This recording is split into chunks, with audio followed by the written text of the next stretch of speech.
So here you have it, guys. We have pretty much gotten into officially a whole week. No diss tracks released. Um, Drake's house was shot up, and it seems to be over.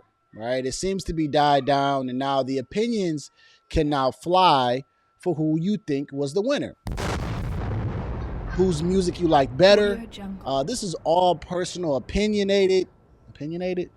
This is all personal opinion on what you like, what you don't like. And at the end of the day, man, it is all just music, rap, hip hop, personal preference. Um, Here is my unbiased point of view. Y'all ready? I'm stripping away whether you like Kendrick, stripping away whether I like Drake.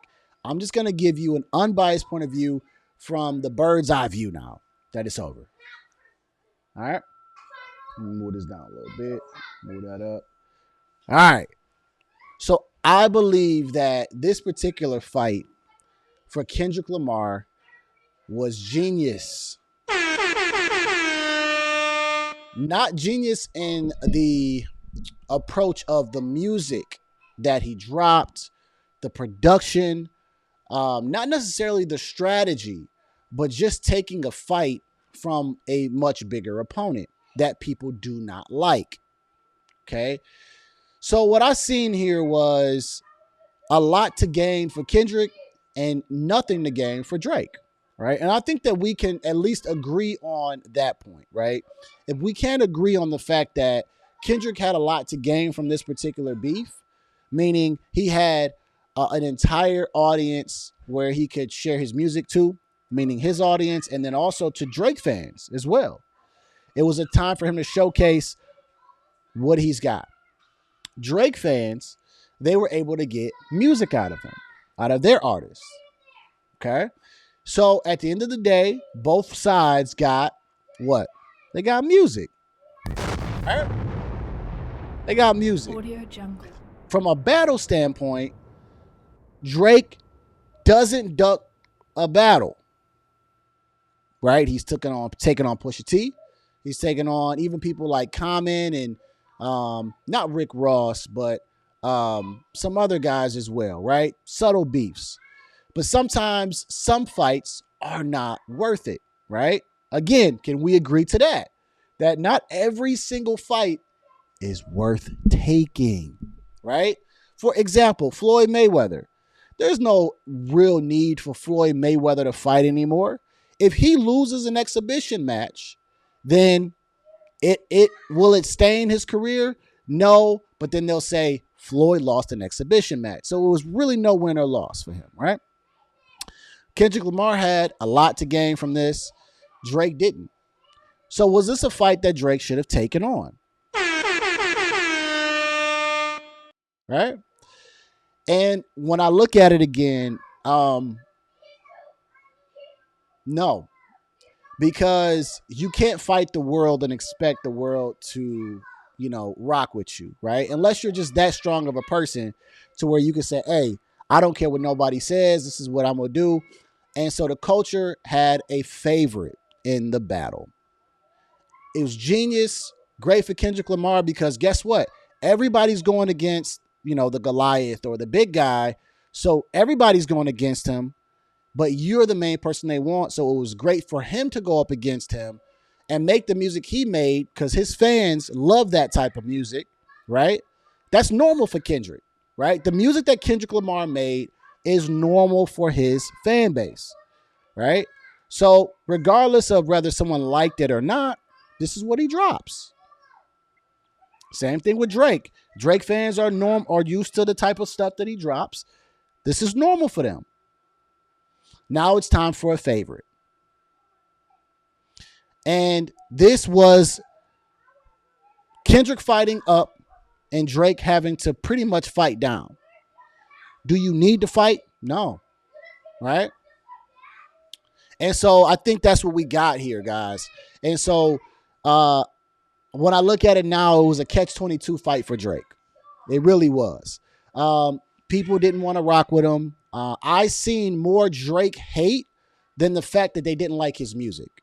it became a little more personal for Drake and more music for Kendrick, right? This is unbiased. I'm telling you unbiased. I'm not telling you who I care who won or not. This was more Drake hate because when I've heard podcasts and I've heard people talk, it's more about, well, I don't like this about Drake. I don't like that he doesn't have a particular flow, right? Like he doesn't have a geographic flow to a certain area. He's from Canada. He's this, he's that. He's got ghostwriters. He paints his nails. He's this, he's that. He's pop. It was a lot to do with him as a person. And when you ask, well, what don't you like about Kendrick? There's not much there, right? Yeah, there's not much there for Kendrick, right? He's a very quiet guy, right? There's not much dirt you could pick up on me. This is a great battle. I got dirt on you for the last 15 years of you rapping. You don't have any dirt on me. Genius. Because if you want to fight against me and I'm like, hey, I'm a pretty quiet guy. I'm pretty well reserved. You got to really find stuff on me. It's much easier for Kendrick to have dirt on Drake and then make it a, oh my God moment, right? Drake has to go find information on Kendrick. Now, again, Kendrick is fighting up, Drake is fighting down, and the Drake hate is enormous. People just don't like him, and I really believe it's because it's the Mayweather effect, like I said in the last podcast. You win so long, people get tired of you winning. It is how it goes. People love to see you win, but when you're winning too long, they want to see a new winner, right? And let me read DeAndre's post. Oh, you got a long one for me, man. Let's be real here. People will hate you because you're winning. Drake has been winning for 15 solid. Remember, people, like Tom Brady until he kept on winning. Think of KC Chiefs. People like them until they kept winning as well, right? And that's exactly what I just said here in the post, right? And I'm gonna try to be unbiased. This is definitely that, right? 100%. DeAndre has nailed it right on the head. And again, yeah, like Tom Brady, like we wanted Tom Brady to lose. Remember, a lot of people paid to see Mayweather lose. They paid to see him win. They paid to see him lose, but they paid attention. And that's exactly what Drake is. So, all right, I'm watching my kids too. So that is what it is. And so it wasn't really much to gain from Drake fighting this battle, to be honest. Right? And when you hear people like Joe Budden say, I just want to see him bleed. He said that on his podcast. I just want to see Drake bleed. That's because they want to see them fall. It's not about who's better. It's just about, can we get somebody that can beat him? And so that's when I had to notice that this was a catch-22 battle for Drake and a genius battle for Kendrick. Okay? I'm just being real here. I'm just going to be real, right? Brandon Smith says Kendrick is closer to the true essence of culture of hip-hop, right? Shout out to Real Dreams Come True. This is his brand. Oh, let me get that on there. Real Dreams Come True. That's his brand right there. And so let me go back to Brandon Smith's comment, because I think this is what the culture kind of wanted. Was they wanted a different guy, right? Drake has never really claimed to be the street guy, the guy from a certain part of the United States, because he's just an artist. He's all over, right? He's from Canada. He's never denied that. But people, they don't like a lot of his stuff and what he does. They want a Kendrick, right? We love a Pac. We love a Biggie, right? We love even like a Young Dolph, right? Because they're from a certain area. They sound a certain way. That's it. That's why fans were going ridiculous when Not Like Us came out and it sounded like a what track? A West Coast track. Because they were like, hey, we got one.